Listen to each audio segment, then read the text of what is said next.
Shabbat Shalom, Javerim, Shabbat Shalom a la Mishpajá, a la familia, a todos los que están atentos a seguir estudiando la palabra bendita de Adonai. Les mando un saludo a todos, todo mi corazón, todo mi cariño para todos ustedes. Seguimos todavía en República Checa, en Kraskov, un pueblito enclavado así medio en el bosque de la República Checa.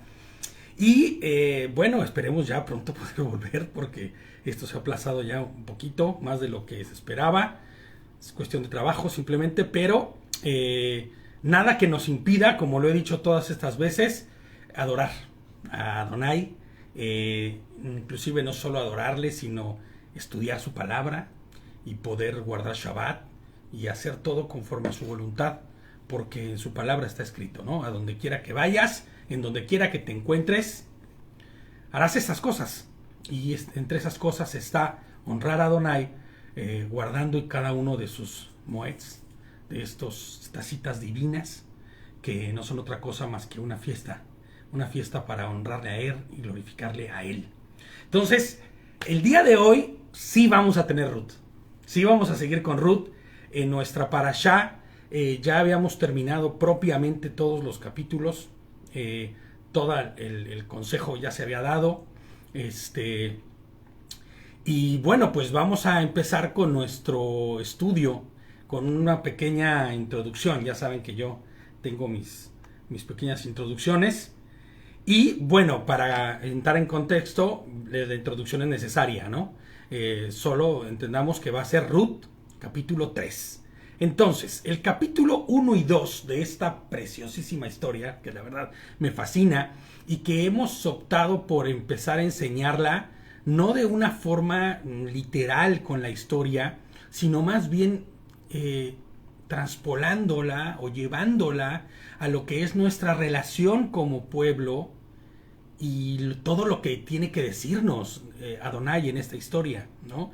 Y toda esta relación que hay entre los personajes, que no son otra cosa más que una relación con lo que es al día de hoy la obra de Mashiach y la visión en cada uno de los pueblos o de la forma en la que se miraban o se miran o miramos estos pueblos. Y vas a ver por qué lo digo y por qué lo vamos a ir entendiendo poco a poco, ¿no? Es una increíble historia, es una increíble representación de la realidad, como les digo, de los tres pueblos representados aquí. Y estos tres pueblos, vas a decir, bueno, ¿de qué estás hablando? Por un lado está el pueblo gentil. ¿Representado por quién? A ver si alguien me lo puede decir. Bueno, no van a poder decir, o escribir, pero va a ser muy tardado. Entonces, ¿quién es el primer pueblo representado aquí gentil? Pues es Ruth. Yo sé que hay dos gentiles aquí, pero el primero que vamos a tratar es con Ruth. Ruth es la representante de este pueblo gentil, idólatra, sin pacto, sin conocimiento espiritual de quién es su creador, sin Adonai propiamente, el cual se encuentra hablando como pueblo, y a ella hablando como ella se encuentra, sin esperanza, sin una identidad real espiritual. Hasta este momento no la tiene todavía. Sin marido, sin protección alguna y por ende sin futuro, ¿no? Porque debemos entender que en aquellos días el no tener esposo era no tener protección. Fíjate, yo estaba escuchando al Javier Eric que decía que en el tiempo de los romanos, en el pueblo romano, la mujer no tenía como nacionalidad, ¿me entiendes? No era nacionalizada o no tenía una identidad como romana, sino simplemente ella adquiría la nacionalidad o la identidad que su papá, en el caso de que fuera soltera, ¿no? En el caso de que fuera soltera, o de su esposo en el caso de que fuera casada. Ahora bien, y me encanta lo que dice Pili, así es Ruth, que somos nosotros, ¿no? Entonces ella, imagínate que no tiene futuro porque no tiene esposo, porque no va a estar ya en su pueblo con su padre, que sería quien le diera un estatus o una posición. Ya no, ella decide ir y caminar con Noemí, ¿no? Sin futuro, a expensas de las circunstancias. como sucede en el mundo. Pero, aquí viene la gran diferencia, este es el primer pero, con un anhelo y el deseo de responder al llamado de Hashem, porque ella ha sido llamada por Hashem, ¿no? Al igual que Orfa, pero vamos a ver ahorita.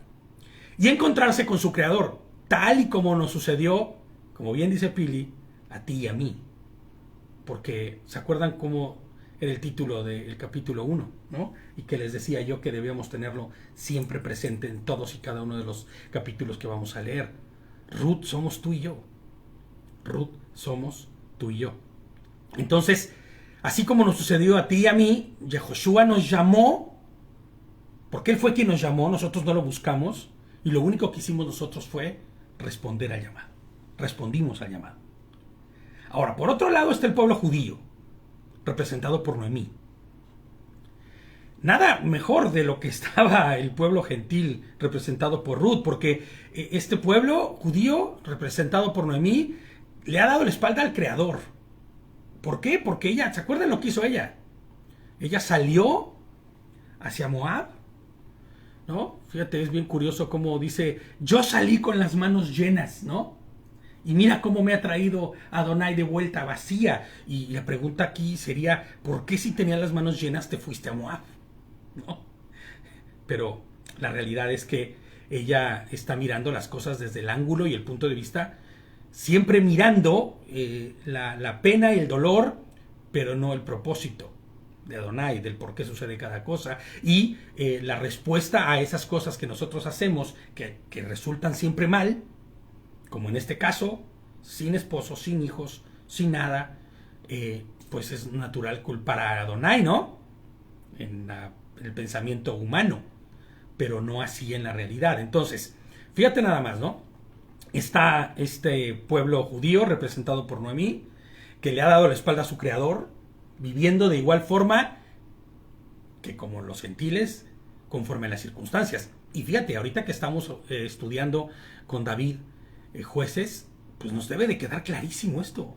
De hecho, este es el tiempo de Ruth. Por eso me gusta mucho que estemos estudiando Ruth y Jueces al mismo tiempo, porque es en esos tiempos, es la misma, es contemporáneo, para que me entiendas, el estudio de Jueces y de Ruth, porque se cita en el mismo tiempo las historias.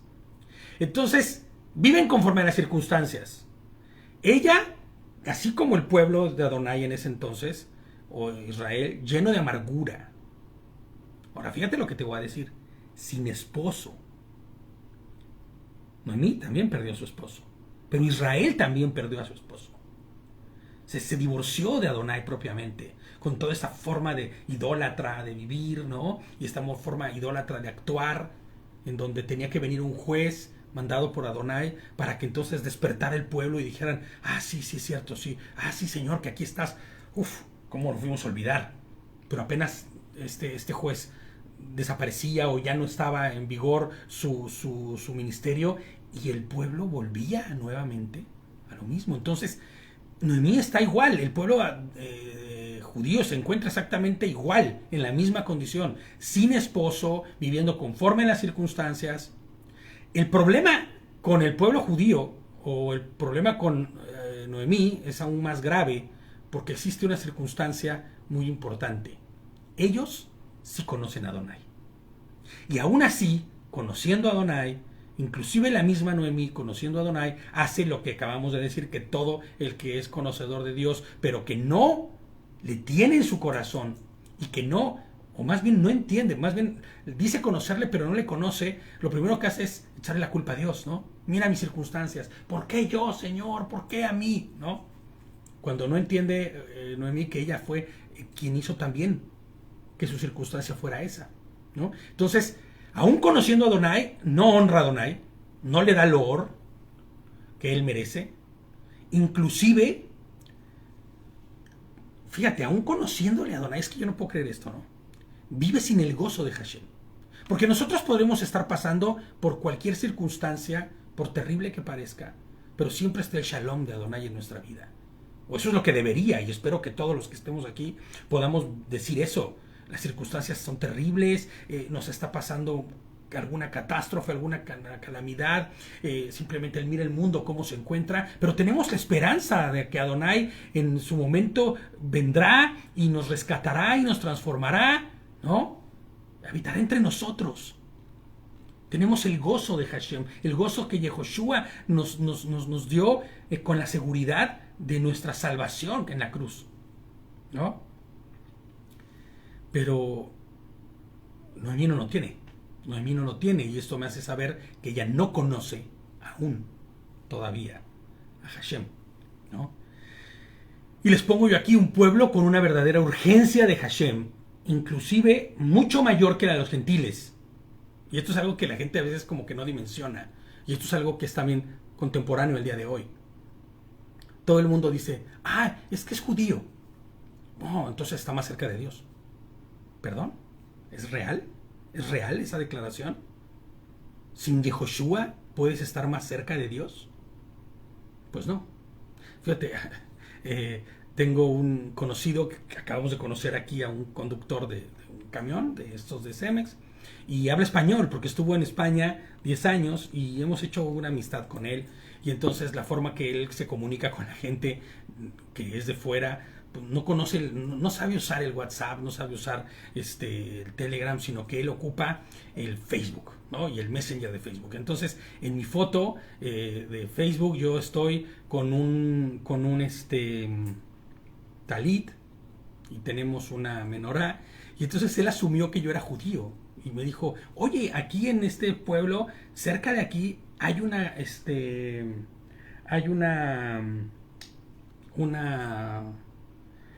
judía, un templo judío, se me fue ahorita cómo se llama, ¿no? Para que vayas tú ahí. Tuve que aclarar y decirle, no, a ver, espera, mi hermano, yo creo en Yehoshua, porque su esposa es evangélica, que aunque no habla español, es de Ucrania ella, pero hemos tenido la oportunidad de platicar con el traductor y eso, y después yo dije, a ver, espérame, no, yo no puedo permitir que ellos piensen que yo soy judío. Una mezquita, exacto. Gracias, Gisela, una mezquita. Traigo la cabeza ahorita muy clavada en el estudio y no tenía la palabra. Una mezquita judía aquí muy cerca, ¿no? Entonces, al final yo dije, no, yo tengo que hablar con ellos, yo tengo que decirle, no, yo no soy judío, ¿no? No porque sea algo malo, sino porque yo creo en Yehoshua HaMashiach. Y el negar a Yehoshua HaMashiach es terrible, ¿no? Es lo más importante y lo más preciado en mi vida, y yo no puedo permitir ese tipo de cosas, ¿no? Entonces, imagínate, este pueblo está sin Dios. Inclusive yo sé que Yehoshua todavía no estaba o estaba solamente en los profetas anunciándose como sombras de cosas por venir, pero tampoco está la imagen y la figura de Hashem en su vida, porque no hay gozo, no hay honra, no hay loor. Y entonces yo aquí les pongo que es un pueblo con una urgencia brutal, ¿no? Por Hashem, que ha reemplazado, les pongo yo aquí, en lugar de Adonai, por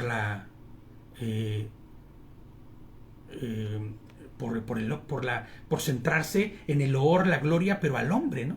Este antropocentrismo, ¿no? Que se le denomina, creando, fíjate nada más, un cúmulo de leyes y tradiciones para intentar religarse con Adonai, con su creador, pero a través de lo que ellos puedan hacer. Por eso digo que reemplazaron el lugar que Adonai tenía por el de los hombres, con leyes, con tradiciones, con costumbres, que si no se hacen, entonces no estás en la voluntad de Adonai. Si tú no te levantas por la mañana y te pones las anudas, los listones de tus zapatos, primero el derecho y luego el izquierdo, si no te lavas los codos hasta recién levantado, y si no, o sea, ¿me entiendes? O sea, un montón de tradiciones que intentaban religar al pueblo con Dios, pero que no, estaban fuera de la voluntad de Adonai. Entonces, les pongo yo aquí, y por último, el grupo representado por Orfa, que también es gentil, pero Orfa, la nuera de Ruth, no, la nuera de Noemí, perdóname, ¿no? Fíjate lo que su nombre significa. No habíamos hablado de ella en el 1 y 2, y lo hice específicamente porque en este capítulo sí se habla de ella, bueno, o en esta introducción quiero hablar de ella. Fíjate lo que significa Orfa. Orfa significaría como nuca, cerviz. Pero el significado y aplicado al nombre de Orfa sería como de dura cerviz. O sea, que no dobla su cuello, ¿no? Un cuello como que se niega a doblarse, ¿no? Entonces, fíjate nada más, dura cerviz, ¿no? O de cuello rígido, de cuello duro, cuello rígido. Y siempre hemos dicho que la dura cerviz siempre hace referencia al orgullo, a la soberbia. Ándale, sinagoga también. El nombre que me dijo no fue mezquita, porque no es una mezquita. La mezquita es la de los musulmanes, es cierto. Gracias, Pili. Es sinagoga. Sí me dijo, hay una sinagoga aquí cerca. Claro. Es donde se reúnen los judíos, sinagoga. Gracias. Baruch Hashem, porque puedan también ahí despejarme las incógnitas que en este momento tengo. Entonces, dura cerviz. La dura cerviz siempre hace referencia, y hemos hablado muchas veces, al orgullo y a la soberbia. El que no puede doblar su cuello, ¿no? Es porque no quiere humillarse. No puede ni quiere, dice Pablo, ¿no? En Romanos. Ni puede ni quiere humillarse. Fíjate, les pongo yo aquí, al que mira solo para sí mismo, no importándole nada, inclusive desestimando a Dios, ignorándole voluntariamente. Ella está muy emocionada con las tres lloran, es una escena súper dramática, ¿no? En donde están así, pero moqueando, como decimos en México, ¿no?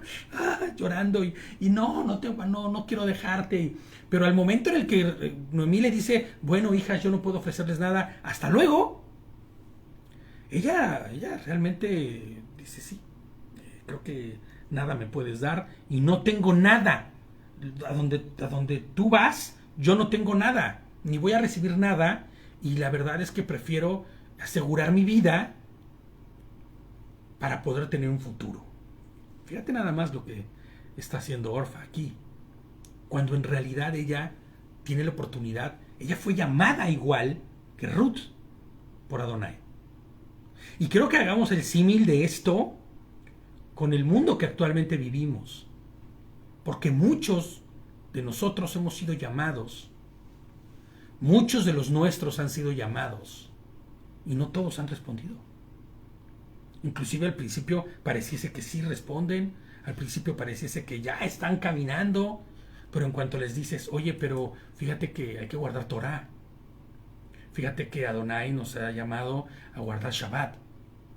Fíjate que Adonai nos ha enseñado por dónde andar y cómo caminar. Nos ha puesto una brújula que nos indica cuál es el camino. A ver. El Señor es el Señor, Él está allá, yo estoy aquí, yo le amo, yo le quiero. Es de verdad para mí una bendición el poder conocerle, ir en domingo a la iglesia, pero hasta ahí, o inclusive no voy ni siquiera a la iglesia, o digo conocerle porque yo lo tengo en mi corazón y yo lo entiendo como yo quiero entender. Pero eso es dura cerviz. Eso es tener el cuello rígido. Eso es no querer y no poder doblegarte y humillarte delante de nuestro Creador, ¿no? Lo que no se debe comer, ¿no? Y que no se le agrada al Señor. Entonces, todas esas cosas son este cúmulo de situaciones que terminan por decir a echarse para atrás, ¿no? Como Orfa lo hizo. Esa es la figura del mundo que se escuda en un agnosticismo, ¿no? El agnóstico lo que hace es que no niega a Dios, pero es incapaz de conocerlo. Ahí está, muy bien, ahí está bien. Y por otro lado está el gnosticismo, que definitivamente niega la existencia de Adonai, como el ateo, ¿no? Que también está sin nada. Pero fíjate nada más, no entienden ellos que solo puede servir a un amo en este mundo. Y le sirve sí o sí, a uno o a otro, solo a uno. Cuando tú decides decir no a Adonai, estás sirviendo a alguien más. Y entonces terminan sirviendo a Hasatán. Claro, si tú les dices esto, uff, no, ¿cómo crees? Yo no soy servidor de nadie. Pues sí, tú crees que no sirves a Adonai, pero si no sirves a Adonai, no es que solamente quedes así como yo soy imparcial, ¿no? Yo no estoy ni 0 ni 1, yo estoy en otro ámbito, ¿no? No, o eres o no eres, o juntas o desparramas. Y entonces Orfa decide estar en este nivel, en este punto, ¿no? Y es definitivamente, les pongo yo aquí, la dura cerviz la que distingue a este pueblo de los dos últimos anteriores, porque los dos últimos anteriores, pues sí, están bien perdidos igual, pero están a punto de conocer a su Señor, a conocer a la obra majestuosa que tiene para ellos. Orfa decide volver atrás.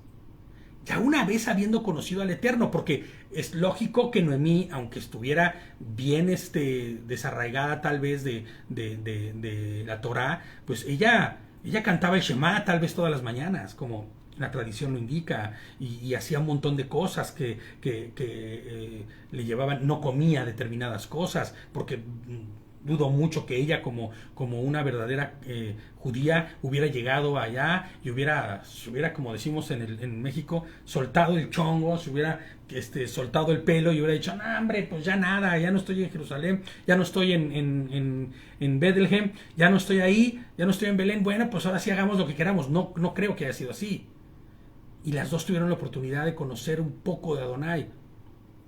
Y Orfa decide a Dios. O sea, las tres por igual, ¿no? Conocieron de alguna forma o tenían la oportunidad, o más bien fueron llamadas, o fueron llamados estas imágenes de estos tres pueblos, pero Orfa decide salir, ¿no? Ahora, hay una realidad increíble en esto, terrible también, y es que estos son tres pueblos que están enemistados con Dios, literalmente enemistados con Dios, con Adonai, los tres por igual, aunque dos de ellos conscientes de la necesidad de su creador, pero los tres están enemistados. Lamentablemente el Orfa decide volverse atrás y decide ignorar a Dios y obviamente pues recibir la retribución de ello. Y así sucederá con todo aquel que decide voltear su cara de Adonai y no ir en pos de su creador, ¿no? Cuando ha sido llamado. Y les pongo yo aquí que será solo la intervención divina la que pueda hacer la diferencia. Porque aun cuando ellas, o las tres, o estos tres pueblos, han sido llamadas, algunas responden de una forma y otras no, el único que puede hacer la diferencia para cambiar la existencia de estas tres mujeres y de estos tres pueblos, o estas tres fracciones de los pueblos y de la humanidad, pues es Adonai, solo Adonai, ¿no? Él es el único que puede garantizar estar en una existencia eternamente junto a Él. Solo Adonai, solo Él. Entonces, es la figura de Yehoshua, que ya hemos visto que se empezaba a dar luces de que Yehoshua es el mismo Boaz, ¿no?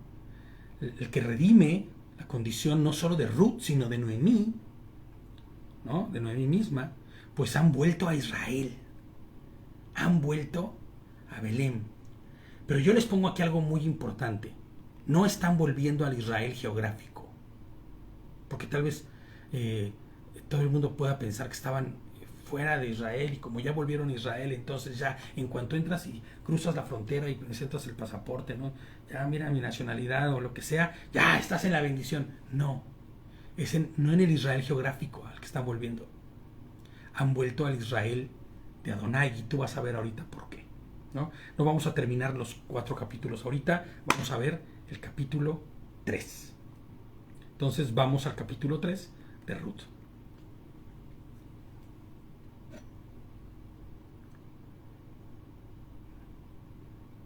Dice el verso 1. Noemí, su suegra, le dijo: hija, tengo que buscar un hogar para ti donde puedas ser feliz. Ojo, acuérdate, estamos haciendo una proyección de lo que es estos pueblos. Estamos mirando la historia de ellas, pero también estamos viendo la aplicación de estas historias en la historia de la humanidad entera y de los pueblos, y de cómo es que se ha comportado el humano delante de Dios, y cómo es que Dios va a hacer lo que es preciso para transformarnos, ¿no? Fíjate lo que le dice: hija, tengo que buscar a un hombre para ti donde puedas ser feliz. Y cuando leí este versículo, realmente de verdad me llené de mucho pesar.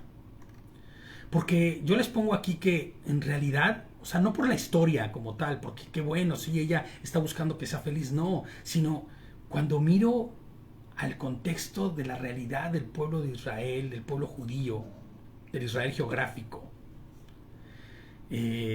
Esta es la actitud que debería haber tomado el pueblo de Israel, o sea, los judíos, ante el pueblo gentil, ¿no? Eso es lo que debía haber sucedido y lo que debe suceder inclusive, ¿no? Pero que no es. El pueblo judío debió buscar ser un ayo.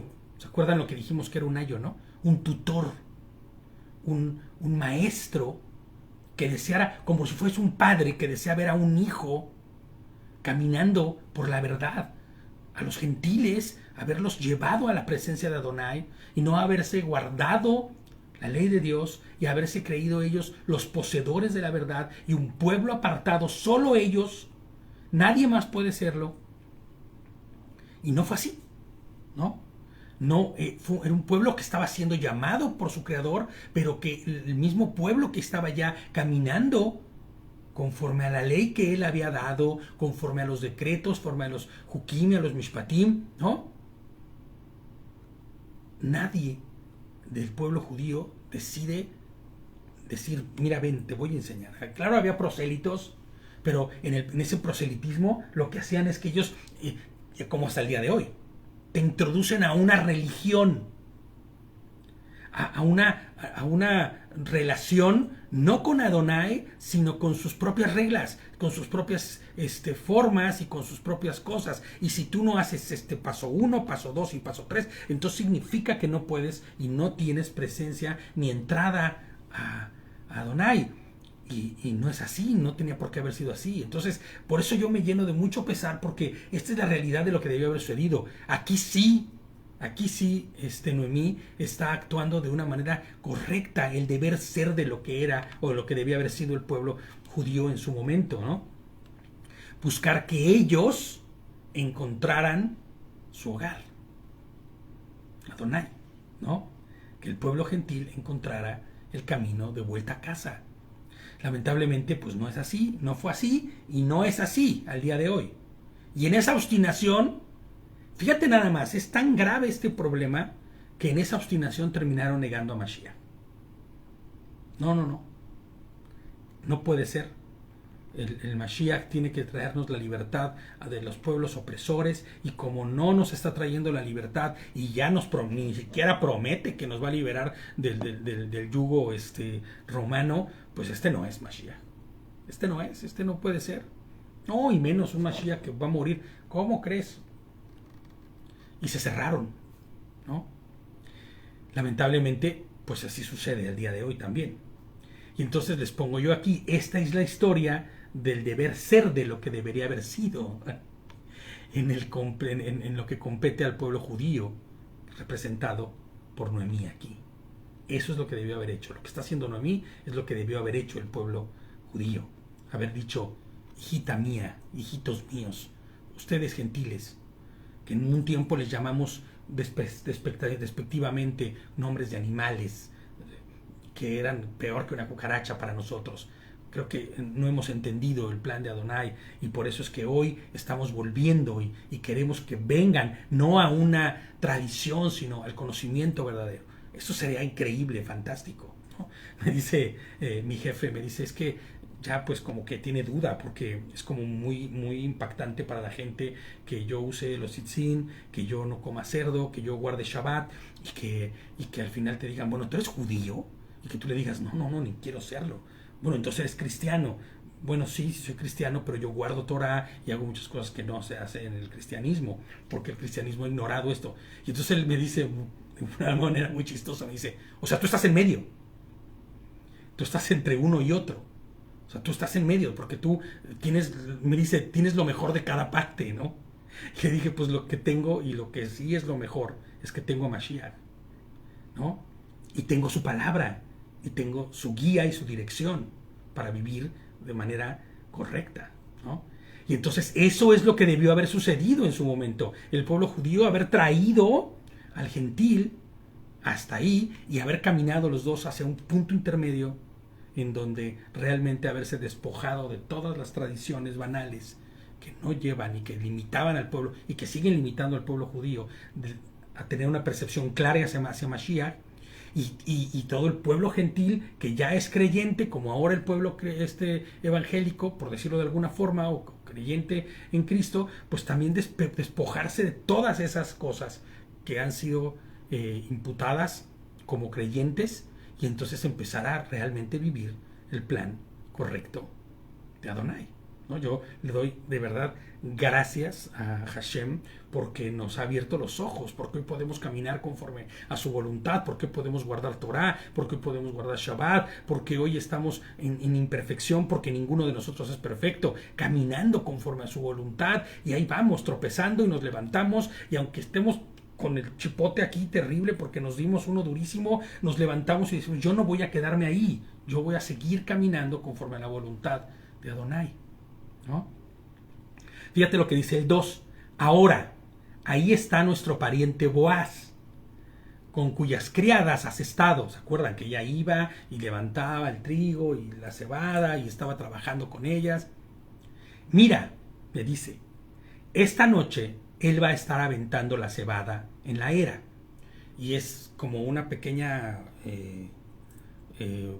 pues sí, como una introducción a lo que es esto de aventar la cebada. Es que en aquellos días lo que se hacía era que todo lo que se había cosechado, o todo lo que se había cortado, se ponía sobre la era, que era una parte como alta, ¿no? Sí, una parte donde el objetivo era que al atardecer o cuando hubiera viento, porque normalmente, no sé si lo han notado, pero cuando empieza a caer el sol, empieza a soplar el vientito, entonces cuando está soplando el viento, lo que hacen es que ellos levantan y con el trinche hacia arriba, y entonces el viento se lleva toda la cascarilla, todo lo que sobre, toda la paja, todo eso que no es grano, y el grano cae, y entonces se va limpiando de esa manera, ¿no? Entonces tengo entendido, por lo que había yo leído, que esto se hacía como por turnos. Entonces en esta ocasión le toca a Boaz ir a aventar la cebada, o sea, ir a hacer esta operación de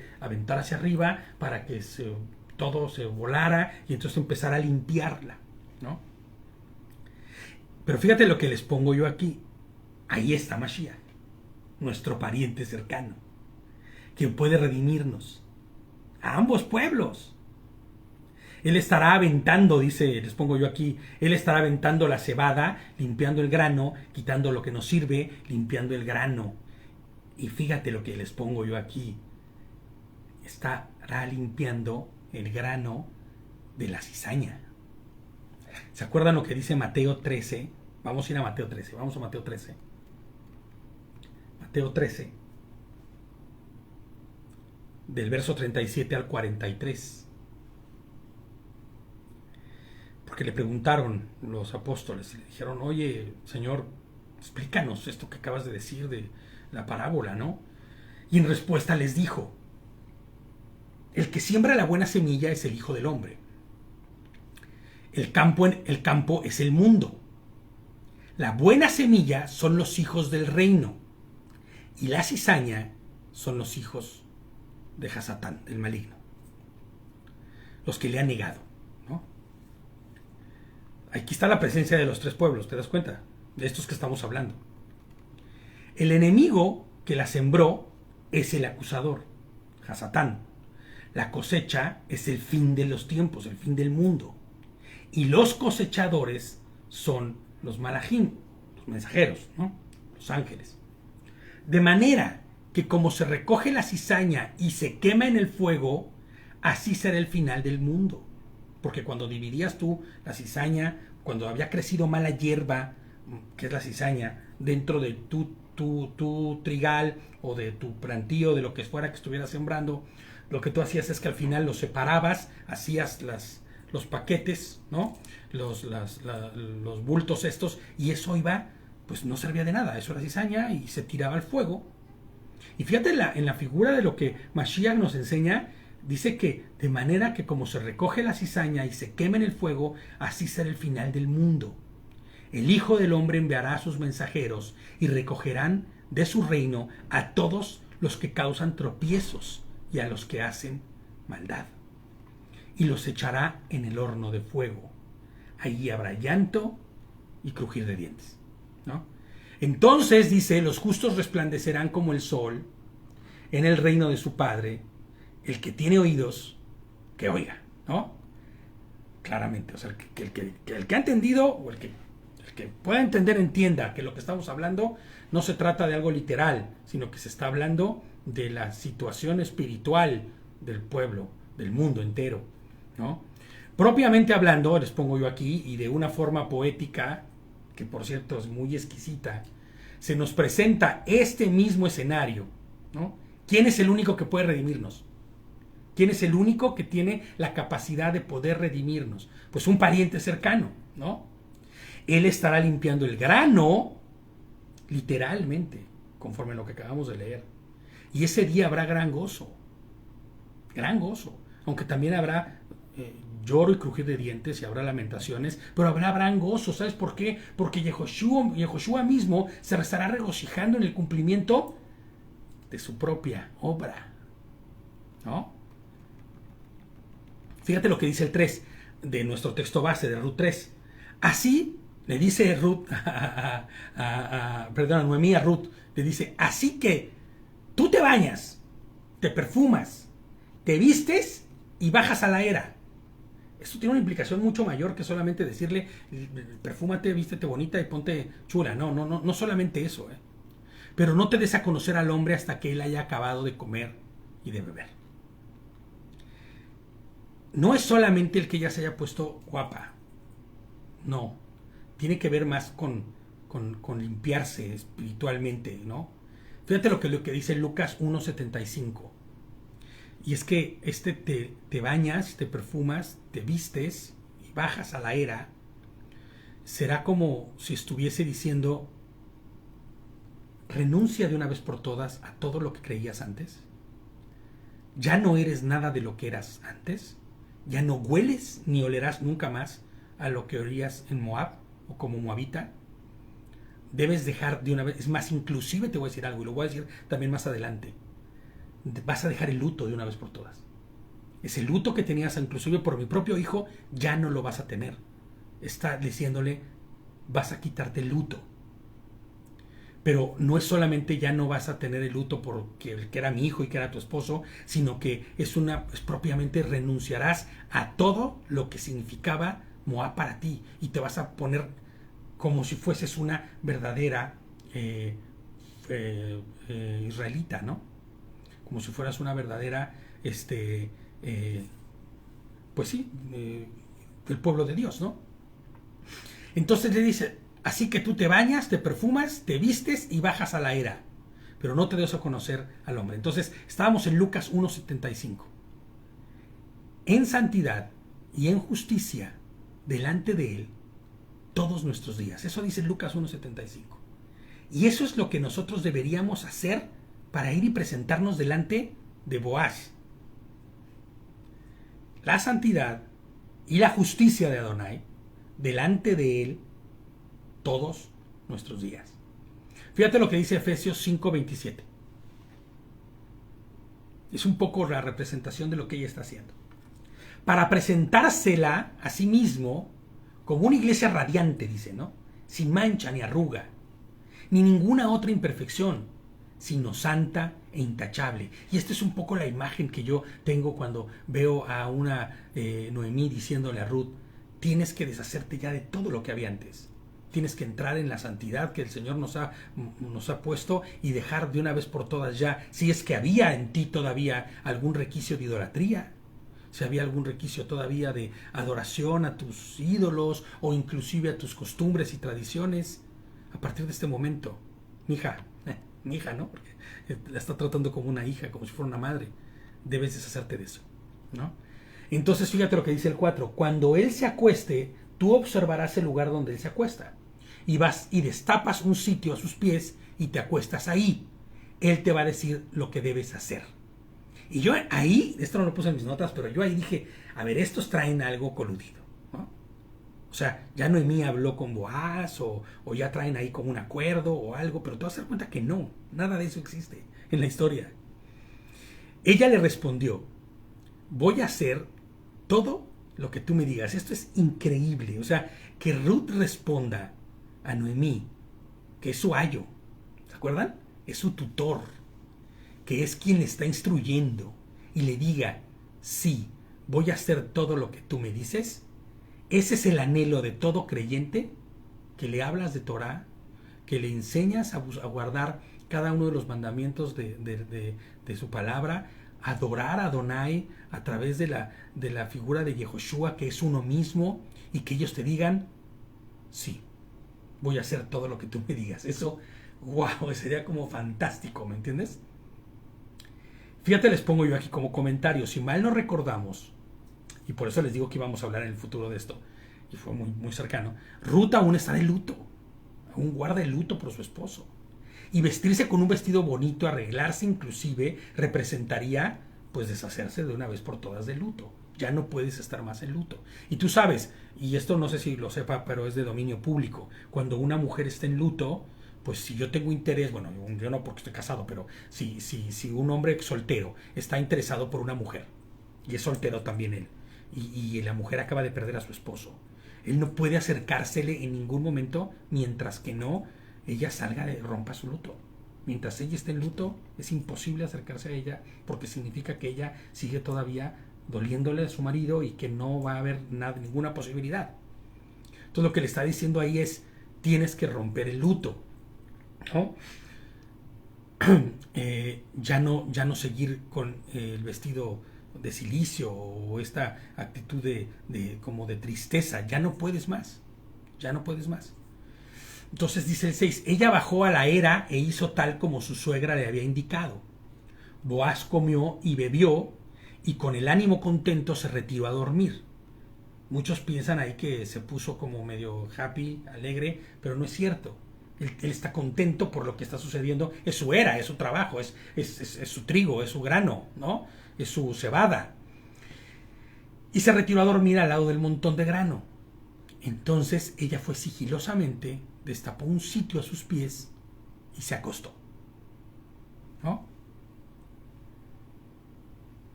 Ruth obedeció la instrucción y en obediencia buscó, primero que nada, purificarse, limpiarse de toda cosa que venía arrastrando, cambiar, quitar el luto, deshacerse ya del luto, del dolor, de todo eso que traía, ¿no? Y presentarse delante de su Adón, del que ella desea y anhela que sea su Señor, su cabeza, su guía. Y lo intenta hacer ya ella limpia y sin mancha, ¿no? Atenta, alerta. Fíjate lo que dice Marcos 13, del 35 al 37. Hablando un poco de este mismo tiempo en el que hay que estar alerta. Dice, así que manténganse alerta porque no saben cuándo vendrá el amo de la casa, sea a la tarde o a la medianoche, al canto del gallo o a la mañana. No vaya a ser que cuando vuelva de repente los halle durmiendo. Lo que a ustedes les digo es, se los digo a todos, dice, manténganse alerta. Y ella lo que hace es ponerse alerta, obedecer, hacer lo que le están diciendo que tiene que hacer, para estar lista, para que no sea por ella que se entorpezca lo que tenga que suceder, ¿no? Pero eso sí, a los pies de su Señor, ¿no? Entonces, fíjate, en aquellos tiempos era muy común que el siervo personal, o sea, el de tu mayor confianza, pudiera dormir junto a ti, o sea, pero no en la misma cama, sino que se postrara a los pies, ¿no? A los pies de su amo. Inclusive se tapara con la misma cobija, un cobijón de esos largos, ¿no? Y entonces el amo estaba durmiendo ahí en la cama o en el piso, porque se dormía en el piso todo el mundo, y el siervo a los pies del amo, cubierto con la misma cobija o con la misma manta, ¿no? Era muy común, ¿no? Que este siervo, el más allegado, hiciera eso. Entonces, fíjate lo que está haciendo ella, ¿no? Fíjate lo que está haciendo. Ruth se está humillando y se está colocando a sus pies, siendo esta la posición más baja en la que podría ella estar. Pero que se entienda, ¿eh? Y por favor, ojalá y no empiecen a saltar alertas, no quiero decirlo mal, sino esta onda como feminista que hay que, ¿cómo Ruth se tiene que humillar a los pies de ese hombre? Que no, si ella tiene un valor. No tiene nada que ver con eso. No tiene absolutamente nada que ver. Ella está adoptando una posición delante del que va a ser su esposo, o del que ella pretende que sea su esposo, o del que quiere que sea su esposo, o que la redima al menos, ¿no? O al menos la redima. Pero no tiene nada que ver con ser humillada y que pasen por encima de ella. Y no, ella se está buscando ser como un siervo, como si fuese esclava, inclusive, ¿no? No porque ella se vaya a quedar en esa condición, sino porque es la manera más simple de mostrar respeto y de mostrarle a Boaz que ella está buscando, ¿no?, ser redimida. Fíjate, ¿no? Sin más ambición que ser una sierva a los pies de su amo. Porque ese es... Y tienes que entender esto, y por eso les digo que ojalá no existan ese tipo de cosas en el pensamiento de ninguna mujer. Porque en realidad esto es una figura de cómo debemos llegar nosotros a los pies de Dios. Así, de esa forma y en esa figura deberíamos nosotros ir y recostarnos a los pies de nuestro Señor. ¿No? Esa es la misma actitud que la iglesia debería tener delante de su Señor y de su amo. A los pies. No hay otro lugar para la iglesia que a los pies de Mashiach. No hay un lugar más, dice la canción, no hay un lugar más alto, ¿no?, que estar a tus pies. O sea, en realidad no hay mejor lugar que estar a los pies de Adonai. Limpios, como ella está limpia, ataviados, arregladitos, como ella está, libres, despojados ya de toda la maldad, y tener una cerviz que se dobla y se humilla a los pies de su Señor. Y les pongo, y sigo yo con mi comentario, en el hecho de que ella se postrara a los pies de Boaz mientras dormía, no tenía ninguna connotación mala, ni sexual, ni nada, porque he escuchado cada cosa y cada comentario. No había deshonra en ello, nada. La costumbre era que el dueño de la era durmiera junto al grano para cuidarlo, porque esa es una realidad. Ahí el dueño de la era dormía junto al grano para cuidarlo, ¿no?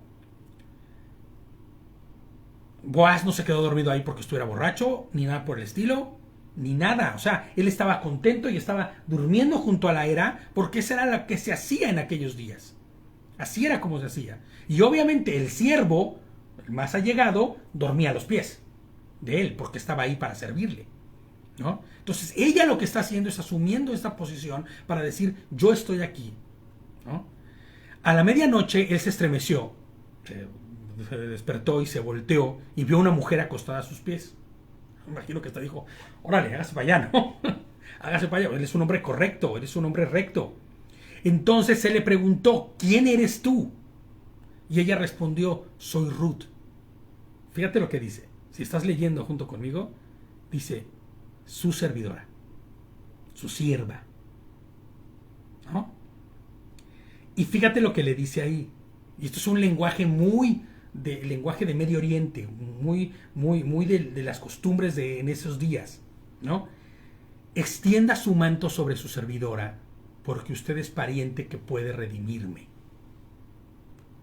La expresión extiende su manto, extiende tu manto sobre mí, o extienda su manto sobre mí, en el Medio Oriente es usada para pedir protección. Oye, extiende tu manto, ¿no?, sobre mí, ayúdame, cúbreme, protégeme, ¿no? Les pongo yo aquí inclusive decir que estás bajo el manto de alguien o se puso bajo el manto puede ser también sinónimo de que fulanita de tal se casó con fulano de tal. Ella se puso bajo el manto de él. Es una expresión, es un recurso idiomático, ¿no? Y ella lo está usando en ese momento, está ocupando eso, siguiendo las instrucciones, me encanta, de Noemí. Ella no entiende nada de esto. Ella no es israelita, ella no es hebrea, ella no comprende, no tiene tradiciones como estas, ni cultura como esta, pero ella obedece y le dice, ¿no?, cúbreme con tu cúbrame con su manto, ¿no? Ruth se cubre con su manto, porque ella está cubierta ya por una parte, como muestra del deseo de estar bajo su cuidado. Pero le dice, cúbreme, no porque yo venga y me meta y ahí me cobije en contra de tu voluntad o de su voluntad. No, que sea la voluntad tuya, ¿no? Señor, cubrirme con tu manto. Gisela, no importa, lo de mezquita y eso es lo de menos. Estos datos no se tienen así como tan a la mano. No pasa nada, porque veo que dice ahí Gisela, claro, una disculpa por mi error, no pasa nada. Al contrario, gracias, porque a veces yo también traigo la mente en muchas cosas, ¿no? Pero mira, hay quien como Pili que nos libró de la ignorancia de no saber en este momento qué era lo que, o cómo era que se llamaba, ¿no? Entonces, Ruth se cubre con su manto como muestra del deseo de estar bajo su cuidado, ¿no? Pero, en realidad lo que estaría diciéndole, Señor, espósate conmigo, o sea, tómame como tu esposa, pero no como en el deseo, no, o sea, como hazme tu esposa, pero con todas las de la ley, cúbreme con tu manto, ¿no?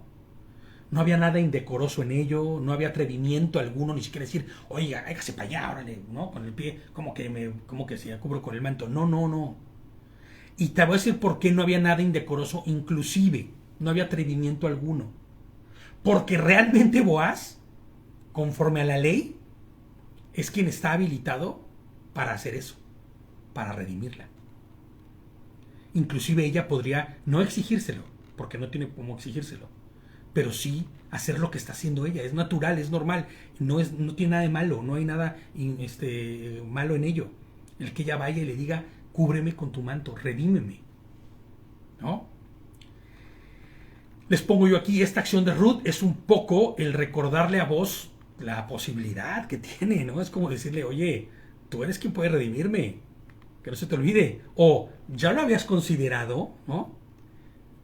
Inclusive, oye, pues tú tienes una obligación moral, ¿no? Y les pongo yo aquí, así nosotros nos hemos puesto bajo el manto de nuestro Señor y Rey, de Joshua HaMashiach, para que en el día final, que haga Él, nos cubra con su manto, nos tome como su esposa, ¿no? Porque eso es lo que sucederá en las bodas, ¿no? Él vendrá y entonces seremos uno con Él, ¿no? Nos haremos su esposa. Entonces, fíjate nada más, la figura es preciosa. La figura de Ruth ahí, a los pies de Boaz, no tiene absolutamente nada de malo, al contrario, es gloriosa porque está mostrando lo que Mashiach está haciendo con nosotros y hará en el final de los días. Entonces, fíjate lo que dice el 10. Él exclamó, Hashem te bendiga, hija mía. Esta última acción tuya es mejor que la primera, porque no ha sido tras los jóvenes, sean pobres o ricos. Y es que no es que él fuera un anciano ni nada por el estilo, pero ella podría haber buscado jóvenes, ¿no? Fíjate lo que les pongo yo aquí como comentario. Ruth muestra fidelidad a Boaz. Ella no está buscando alcanzar el favor de Boaz haciendo tal o cual cosa. Ella se ha humillado delante de su Señor y responde a su favor. ¿De qué manera? En sujeción. ¿Ella ha recibido favor de Boaz? Claro que ha recibido favor de Boaz. Cada vez que ella iba y que estaba ahí levantando y que Boaz dijo no le impidan levantar, por el contrario, tienen un poquito de cosas así a propósito, vayan tirándole para que ella tenga que levantar, ¿no? Ella responde a ese favor. ¿Y cómo lo hace? En sujeción, en su fidelidad y obediencia, ¿no? ¿Obediencia a quién? A Noemí, que ella entiende que esto tiene que ver con lo que conviene realmente no solo para ella, sino también para Noemí. Y la obediencia les he contado a su favor, ¿no? Boaz no es ajeno a Ruth. Eso es otra cosa que nosotros debemos entender. Él sabe todo lo que ella ha hecho, ¿no? Cómo no ha desamparado a su suegra, cómo ha trabajado, su testimonio. Él lo conoce, él sabe que cuán virtuosa es Ruth, porque ha demostrado ser virtuosa. Y ahora confirma, les pongo yo aquí, aún más el carácter de Ruth, que podría, que con el testimonio que ahora tiene y la fidelidad mostrada, no solo a su suegra, sino a Adonai mismo, aspirar a un hombre tal vez más joven o más rico o de mejor posición y no lo está haciendo. ¿Qué es lo que hace ella? Ella se sujeta correctamente y busca al que puede redimirle, ¿no? Ahora, y esto me llena de emoción y de alegría, ¿no? No somos ajenos a Yehoshua. Nunca lo hemos sido. Su pueblo, inclusive el Israel de los antiguos, aunque recibió castigos y aunque recibió reprensiones, siempre había la promesa del remanente y siempre estaba el cariño y el amor. Ahí se veía el enamoramiento de Dios para con los suyos, para con su pueblo. A tal grado que Él va y entrega su vida. Bueno, ya más adelante lo vamos a ver esto, pero te das cuenta cómo no es ajeno a Adonai, a su pueblo, está enamorado, ¿no? De alguna forma. Y yo creo que ya a estas alturas, Boaz, con una mujer como Noemí, como Ruth, perdón, con estas características y con todo lo que está sucediendo, wow, ¿no? Que te bendiga Adonai, le dice, ¿no? Que te bendiga Hashem, hija mía, porque esta última acción tuya es aún mucho más elevada que la primera, ¿no? O sea, yo creo que ahí él dijo, me has considerado a mí como el posible redentor de tu vida, ¿no? Y fíjate lo que dice el 11. Y ahora, hija mía, no temas. No temas. Este es un mensaje que nuestro Señor de verdad nos dice todos los días. No temas. No temas. Porque yo he vencido al mundo. Porque yo estoy ahí para salvarte. Porque en el final de los días yo estaré ahí para redimirte. No temas, porque la obra falta un poquito solo para que sea completada. La obra está iniciada. Te he rescatado, te he sacado de donde estabas. Ya no eres el mismo, ya no eres la misma. No temas, no importa cuán duro y cuán difícil se ponga y cuántas promesas de dolor y de angustia este mundo nos esté ofreciendo y nos esté dando todos los días, en cada noticia, en cada decisión de los gobiernos. No importa, no temas. Hija mía, hijo mío, no temas. Yo haré por ti todo, ¿no? Lo que tú pidas, dice. Pues todos los ancianos de mi pueblo, fíjate lo que le dice, ¿eh? Todos los ancianos de mi pueblo saben que tú eres una mujer muy decente. ¿Te das cuenta? O sea, ya hay un testimonio de parte de ella. Ruth se ha forjado un testimonio a base de hacer lo correcto, a base de honrar a Hashem. Porque en aquellos días, si tú no honrabas a Hashem, perdóname, pero aunque tú fueras el más decente de todos, tu testimonio no servía ni para nada. Ella estaba demostrando honrar a Hashem, ¿no? ¿Quién podría ir en contra de ella? ¿Quién podría juzgarla o recriminarle algo? Inclusive por el hecho de ser extranjera o moabita, eso no era suficiente. Recordemos quién era la madre de Boaz. ¿Se acuerdan quién era la madre de Boaz? Ya lo dijimos en el capítulo anterior. Era cananea, ¿no? No había tal. No había tal, ¿no? Inclusive los héroes de antaño. Ya para esos días, héroes de antaño, ¿no? El propio Caleb, ¿no? Que fue un extranjero y que después se convirtió en pieza angular de la obra de Mashiach, en la obra de Hashem, perdón, en la conquista de Canaán. Entonces, fíjate nada más, ¿no? Ella ya se ha forjado un testimonio, ¿no? Un testimonio que todo el mundo conoce. Y creo que nosotros deberíamos tener ese mismo o esa misma forma. Ruth tiene un testimonio, ¿no? Y mi pregunta sería, Ruth, ¿eres tú? Y Ruth, soy yo. Los que hoy te rodean y conocen tu vida y mi vida, que caminan junto a nosotros, ¿qué es lo que ven? ¿Ven lo que esos ancianos veían en Ruth? Un testimonio irreprensible, una persona que vive conforme a la voluntad de Adonai, que está caminando, que está buscando ser de Él. Si le preguntáramos a nuestros amigos, a nuestros jefes, familiares, esposo, esposa, sobre cómo somos, ¿qué dirían? No, hombre, como Ruth, ¿no? Eso sería increíble, ¿no? Yo les pongo aquí, tal y como en el caso de Ruth, nuestra vida da testimonio delante del pueblo de Adonai. inclusive delante de toda la comunidad de creyentes, la iglesia entera, el mundo completo. ¿Cuánto más no delante de Adonai? ¿Qué es lo que cuenta nuestra vida a los demás? Y esto es muy importante de que nos preguntemos. ¿Qué le está contando mi vida a los demás? ¿Somos realmente de bendición para otros? O sea, bendición, entendamos la palabra bendición. ¿Estamos injertando a otros con nuestra vida? ¿Con lo que hacemos? ¿Con nuestra forma de vivir? ¿Con nuestra forma de actuar? ¿Con nuestra forma de hablar? ¿De responder? ¿De actuar todo el tiempo? ¿De hacer lo que estamos haciendo? Porque te voy a decir algo. ¿Somos de bendición para otros que no conocen a Mashiach, pero que necesitan conocerlo? ¿A Cristo? ¿A Yehoshua? ¿O no hay diferencia entre cómo responde alguien del mundo y cómo respondes tú? ¿O no hay diferencia entre cómo hablas normalmente con la gente como con la gente del mundo? ¿No? Siempre se ha dicho, y ya es casi un cliché cristiano, decir esto que voy a decir ahorita, ¿no? La única Biblia que mucha gente va a poder leer, ¿no? O conocer, tal vez sea lo que tu vida dé testimonio de lo que ha hecho contigo Adonai.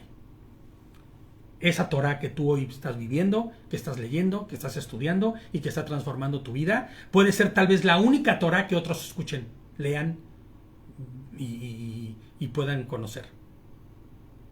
Hoy, ¿qué testifica tu vida? ¿Qué es lo que está testificando tu vida? ¿Eres Ruth? Somos Ruth todos, acuérdate, ¿no? Pero realmente lo somos. O sea, ¿sí somos Ruth? ¿O nos encantaría hacerlo? ¿O nos encantaría ser Ruth? Pero bueno, es que así como la mujer virtuosa de la que hablan, o el hombre virtuoso del que habla ahí, pues no. O sea, no me estoy refiriendo a que seamos perfectos. Todos tenemos errores, caemos en situaciones, nos equivocamos. No, me refiero a qué es lo que está diciendo tu vida, tu testimonio, tu forma de actuar, tu forma de vivir. Hoy la gente puede ver un antes y un después de lo que eras. Hoy la gente puede decir, yo me acuerdo todavía cuando estaba sin Hashem, sin Yehoshua, cuando andabas todavía bandeando, no me acuerdo, ni recordarte, pero sabes, hoy es otra cosa. Hoy estás dando gloria y honra a Adonai todos los días de tu vida.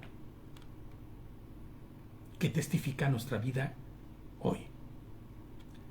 ¿Somos Ruth o solo deseamos ser como ella? Porque no podemos serlo todavía. Fíjate lo que dice el 12. Pero, aunque es cierto que yo soy pariente redentor, hay otro pariente redentor más cercano que yo. Y esto hay que irlo entendiendo, porque fíjate, es la historia, cuando nosotros la transpolamos a lo que estamos viendo como pueblo con relación con Dios, pues entonces, ¿quién es este otro redentor, no? Boaz es un hombre en verdad íntegro. Íntegro. Recordemos que él es la figura de Yehoshua, ¿no? En esta historia. Él es la figura de Yehoshua. Y lo que él está diciendo es que hay otro que tiene derechos legales sobre ella. ¿Sí? Sí se entiende, ¿no? Tiene derechos legales sobre ella. Hay otro que tiene derechos legales sobre los gentiles, sobre el mundo, sobre la gente en general. Y les pongo yo aquí, cuando el Evangelio dice que el acta de los decretos fue destruida, que fuimos rescatados y comprados con un precio de sangre, ¿tú a qué crees que se refiere? Pues a esto, a que había alguien que tenía derechos legales sobre nosotros. En otras palabras, les pongo yo aquí, alguien más tenía autoridad y preeminencia sobre nosotros. Si bien no era nuestro dueño, sí había derechos legales sobre nosotros. ¿Quién es ese? Hasatán. Tenía legalmente derechos sobre nosotros. Esa es la razón por la cual les pongo yo aquí, Yehoshua muere en la cruz, por Dios, ¿no? Por Dios, muere en la cruz, esta expresión, ¿no? Que siempre tenemos. Yehoshua muere en la cruz y da su vida en rescate por nosotros. Da su propia vida en rescate por nosotros. Fíjate, Mateo 20:28. Vamos a leer Mateo 20:28. Así como el Hijo del Hombre no vino para que le sirvan, sino para qué, sino para servir. ¿Y para qué? Uf, es brutal esto. Para dar su vida en rescate, no por unos cuantos, no por el pueblo judío solamente, no por el pequeño remanente, no, no, no. En rescate por muchos, por muchos. Fíjate lo que dice Primera de Timoteo 2, del verso 5 y el verso 6. Porque hay un solo Elohim y un solo mediador entre Elohim y los hombres. ¿Quién es ese mediador? Yehoshua el Mashiach, hecho a semejanza de hombre, quien se dio a sí mismo en rescate por todos, de lo cual se dio testimonio a su debido tiempo. Entonces, claro que había un acta de decretos en contra nuestra. Claro que había alguien que tenía derechos legales sobre nosotros. Fíjate, les pongo yo aquí, la raíz del pecado por el cual éramos de otro están en Adán, en el gran Edén, tal como dice la Escritura. Fíjate, vamos a leer Romanos 5:12. Romanos 5:12. Dice, por eso, Romanos 5:12. Estoy yendo un poquito rápido para que no nos tardemos tantísimo. Romanos 5:12. Por eso dice, como el pecado entró en el mundo por un hombre, y por el pecado vino la muerte, así también la muerte pasó a todos los hombres, por cuanto todos pecaron. Entonces la raíz del pecado está ahí, en ese primer hombre, por el cual vino el pecado, que fue Adán, ¿no? Y por el cual otro tenía derechos legales sobre nosotros. Pero fíjate lo que dice Primera de Corintios, aquí es donde está lo bueno. Primera de Corintios 15, del 21 al 22, porque nada se quedó así. Dice, puesto que la muerte entró por medio de un hombre, también por medio de un hombre ha venido la resurrección de los muertos. Porque así como en Adán todos mueren, así también en el Mashiach todos serán vivificados. ¡Aleluya! ¿No? Gloria a Hashem por eso. Amén. Porque así como todos morimos y todos murieron en el pasado y en el futuro, sin Mashiach, por la cuestión de Adán, así también por Mashiach todos seremos vivificados. En Mashiach. Él es Mashiach, que nos redimió, y Él es nuestro pariente cercano, el cual podía hacerlo. Baruch Hashem, así es. Fíjate lo que dice el 13. Quiero hacer una pequeña pausa nada más para saludar a mi amigo Mike, que está ahorita viéndonos. Shabbat Shalom, mi querido Mike. Mi hermanito, te mando un abrazo fuerte. Bueno, perdón. El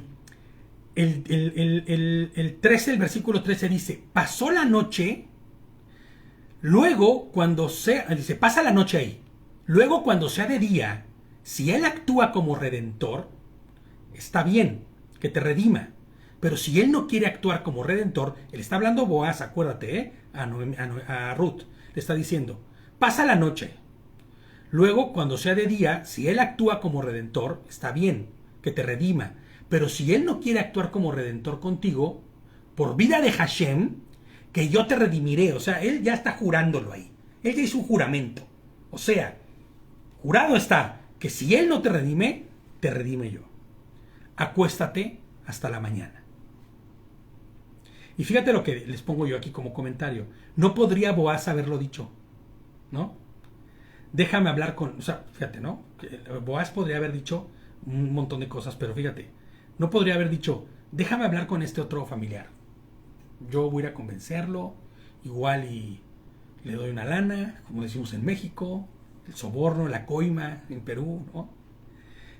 O le miento con respecto a la heredad para que él se desanime y no quiera redimir. O sea, igual aguanta aquí, tú espérate que yo me voy a encargar con alguna de esas truculentas formas de actuar.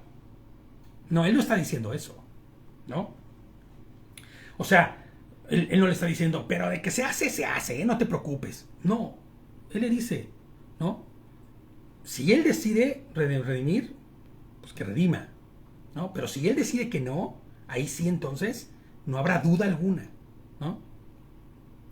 Ahora fíjate, les pongo yo aquí. No recordemos, o más bien recordemos que Boaz es un hombre, ¿no? Y como hombre, es un hombre íntegro, irreprensible. Tenemos que recordar lo que hemos escuchado y leído de Boaz. Irreprensible, busca la justicia, pues él es un hombre justo. Es la figura de Mashiach en la historia. Así hizo Mashiach. ¿Has pensado tú en esto que te voy a decir ahorita? Así igualito hizo Cristo, ¿no? Fíjate, les pongo yo aquí en el comentario. No se evitó el paso de morir en la cruz. Él no dijo, a ver cómo vamos a hacer, ahorita lo vamos a solucionar, tráiganme a ese que hizo tal cosa, tráiganme a este otro, quítenmelos del camino, elimínenlos. No hizo eso. ¿Por qué no hizo eso Cristo? ¿No te has puesto a pensar por qué Dios no agarró y dijo, bueno, a ver, ya estuvo? Todo desde el principio, vámonos. Todos los pecadores y todos los que... No, no hizo así.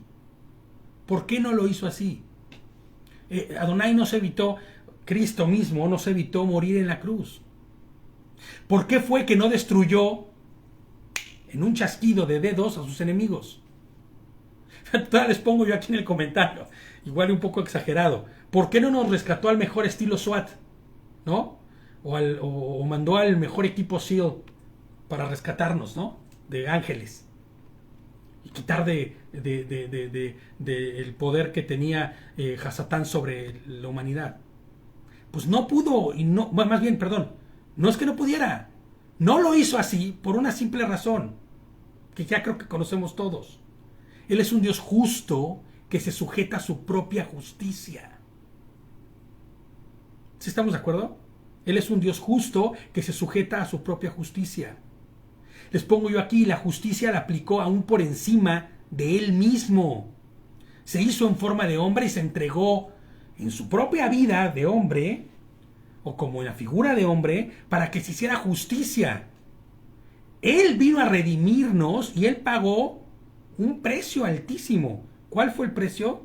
Su propia sangre. ¿Por qué? Porque si no, no hubiera sido legal. Hubiera sido una cuestión de... pues un Dios arbitrario, un Dios que profesa justicia, pero que impunemente arrebata, ¿no?, lo que legalmente era del enemigo, porque el humano mismo le entregó eso a Satanás, ¿no?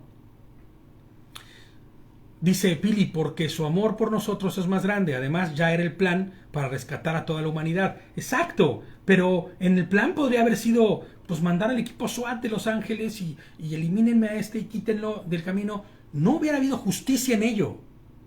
La justicia realmente lo que debía haber hecho era eso que hizo, morir, porque la paga del pecado es muerte, ¿no? Y la única forma de poder redimir ese pecado es a través del derramamiento de sangre. Y no la sangre de machos cabríos, ni la sangre de ovejitas, sino de uno igual que el que había pecado. Y por eso él se hace en la forma de un hombre para morir como un hombre y derramar toda su sangre, y entonces esa sangre sea la que pague el precio por el pecado. ¿No? Fue su propia sangre con la que pagó Adonai. Entonces fíjate lo que dice el 14. Así durmió a sus pies hasta la mañana, pero se levantó antes que una persona pudiese distinguir a otra, porque él pensó, que no se sepa que la mujer vino a la era. Boaz es un varón íntegro, de verdad, es un tipazo. Es nuestro Mashiach en la historia, ¿no? Y buscó guardar la integridad de Ruth. Fíjate, les pongo yo aquí de comentario. Hoy el lugar que debemos tener como creyentes en Mashiach, todo el tiempo así, es durmiendo a sus pies. De verdad, durmiendo a sus pies. A la esperanza de que amanezca. A la esperanza de que seremos transformados para estar con Él eternamente y para siempre. Porque en ese día se va a resolver todo. Al día siguiente, cuando amanezca, se va a resolver todo. El 15 dice, también le dijo, coge el manto que tienes encima y sosténlo. El manto, ¿te acuerdas? Ella lo sostuvo y él lo llenó de 6 medidas de cebada y se las puso encima cuando ella regresó al poblado. Yo te voy a decir algo, según los cálculos que yo leía, decía que eran como casi 100 kilos. Yo no creo que fuese así porque si no ella no podía regresar con 100 kilos. de cebada, pero que era una gran cantidad. Pero lo curioso no es aquí el peso o la cantidad, sino que le puso, ¿no?, 6 medidas. Igual las medidas estaban atadas con una cuerda y él contó 6 medidas. Es curioso este tema de las 6 medidas de la cebada. Y no nos vamos a meter en locuras de Kabbalah ni nada de esas cosas, ni equivalencias numéricas, no. Simplemente tenemos que decir lo que es.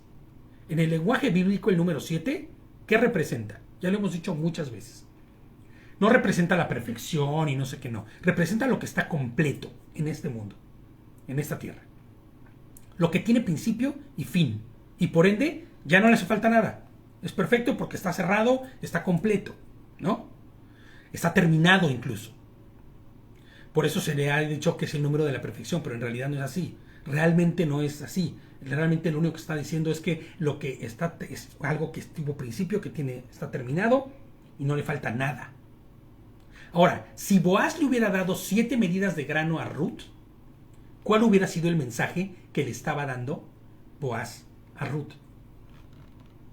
Y les pongo yo así muy coloquial y muy mexicanamente hablando, ¿no? Está padre todo esto, pero para mí este asunto está terminado. 7, qué bueno, estuvo bien padre que estuvieras durmiendo a mí en mis pies, pero no me interesa, ya te dije que sí, pero vete con tus 7 de cebada, ¿no?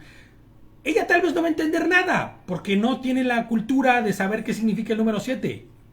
Pero hay un mensaje implícito en lo que está haciendo Boaz en ese momento. Le dice, ve, hija, lleva casi 100 kilos de cebada y ahí muere este asunto, ¿no?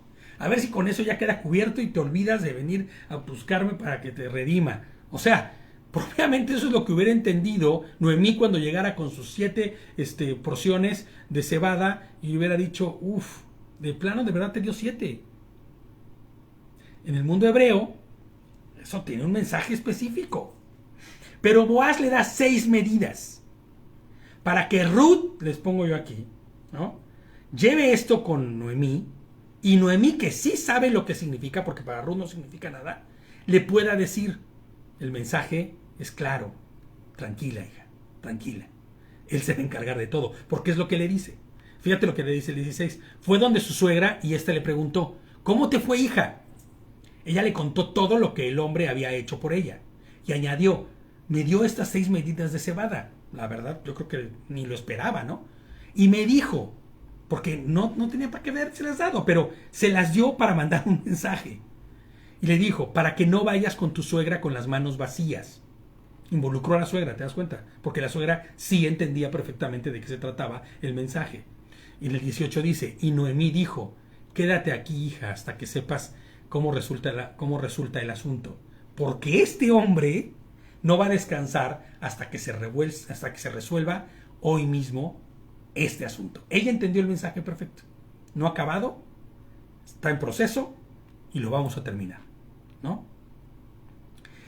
Fíjate, les pongo hoy aquí, ¿cómo puede estar segura Noemí de ello? Simple. Las 6 medidas de grano llevan un hermoso mensaje implícito. No descansaré hasta completar mi obra, ¿no? Ese es el mensaje que está diciendo. Y es el mismo mensaje que Mashiach nos dio. Fíjate, ¿no? Por eso el Shabbat es algo precioso para nosotros. ¿Qué es el Shabbat? El Shabbat es el sello de la creación de Adonai. Nada le falta a este mundo, nada quedó pendiente, ni a medias, ni nada por el estilo.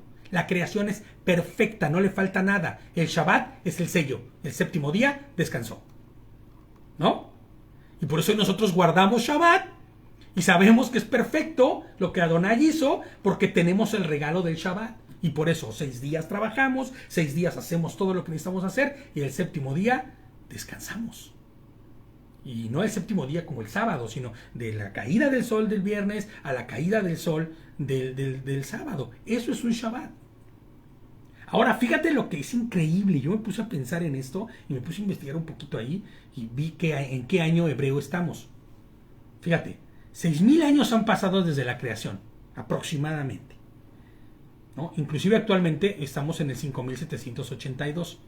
Más o menos, porque pues puede haber cálculos o en el momento en el que se empezó a contar o lo que fuera, han habido ajustes, esto y lo otro. Nosotros estamos bajo el calendario caraíta, de hecho, que hasta donde entendemos es el más cercano y más real a lo que es, ¿no? Ahora fíjate, 6,000 años ya casi.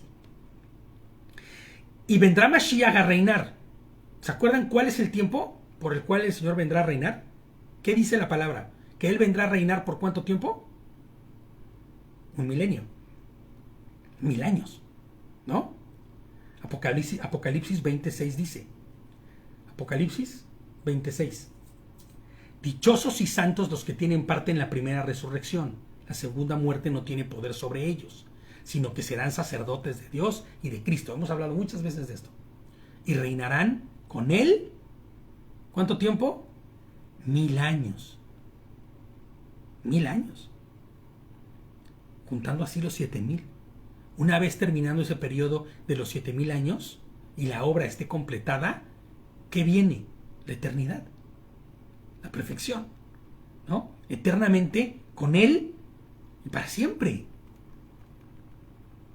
Fíjate nada más lo que les pongo yo aquí. Ya con esto terminamos, ¿eh? Noemí, tal y como hoy nosotros sabemos, ¿no? Que Boaz, nuestro Boaz, es Yehoshua HaMashiach. Y no ha terminado aún. Noemí está segura que Boaz no ha terminado porque tiene un mensaje claro ahí. Y nosotros sabemos también que nuestro Mashiach no ha terminado porque en las Escrituras está dicho que Él vendrá y en su segunda venida terminará la obra que Él comenzó, ¿no? 6 medidas rebosantes nos ha dado. Él terminará su obra. Él va a venir y terminará su obra. Él vendrá y redimirá. O sea, ya nos ha redimido, pero Él terminará con esta segunda venida, acabará su obra, ¿no? Él terminará lo que comenzó. Y no lo dejará en 6, sino que terminará con 1,000,000 más, habitando entre nosotros, cerrando así lo perfecto de su creación, y nos determinará también, por ser ese número 7, que el tiempo aquí se terminó, que no habrá más nada aquí. Por eso dice la palabra que nada de lo que hay aquí sobrevivirá. Todo se destruirá, todo será terminado, será hecho nuevo, y solo los que estén con Él podrán estar en la eternidad junto a Él. Todos los que hayan reconocido a Él, y todos los que le hayan guardado a Él, y todos los que vivan conforme a su voluntad, conforme a su Torah, conforme a lo que Él ha enseñado, ¿no? Ven pronto, Señor Yehoshua, así es. Viva Adonai, bendito. Baruch Hashem, ¿no? Que así sea. Y sabemos perfectamente que así será. Y el Señor viene y viene pronto. Amén. Les pongo yo aquí para terminar. Yehoshua, nuestro Rey y Señor, los bendiga siempre. Y nos haga hacer como esa Ruth que está a los pies de Él, que busca de su favor, porque todo empezó ahí, a los pies de su Creador, ¿no? A los pies de su Señor. Y nos llene de su favor y nos llene de su amor. Amén. Pues Shabbat Shalom. Vamos a dejar el capítulo 4 para la siguiente ocasión. Está interesante, es increíble de verdad lo que Adonai nos puede enseñar en su palabra y la forma en la que va llevándonos y caminando y nos va dando estas sombras de las cosas por venir, reflejadas en su Torah, en sus escrituras. Amén. Entonces pues aquí lo dejamos. Que pasen un Shabbat lleno con el Shalom de Adonai y que estén llenos de su favor y de su amor y de su misericordia. Me despido desde acá, desde República Checa. A ver cuánto tiempo más nos aventamos aquí. Mi querido Mike, al ratito hablamos de Marco. Bendiciones. Shabbat Shalom.